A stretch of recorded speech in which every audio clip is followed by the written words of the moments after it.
nagbibigay ng tamang impormasyon para sa tahimik at maayos na Pilipinas. Police News Network, alagad ng batas, tagapagtaguyod ng balitang pulis, sandigan ng mamamayan, patnubay ng katotohanan. La Campo Crame, maghahatid ng pinakahuling kaganapan at nagbabagang balita. Ito ang PNN Police News Network. At ngayon, ang inyong mga tagapagbalita. Magandang araw, bagong Pilipinas. Ako ang inyong alagad ng batas, tagataguyod ng balitang pulis. Ako po si Patrolman Edwin Baris.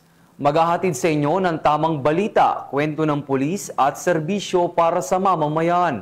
At ito ang PNP News Online. Ang pangunahing balita ng Police News Network. Alagad ng batas, tagataguyod ng balitang pulis.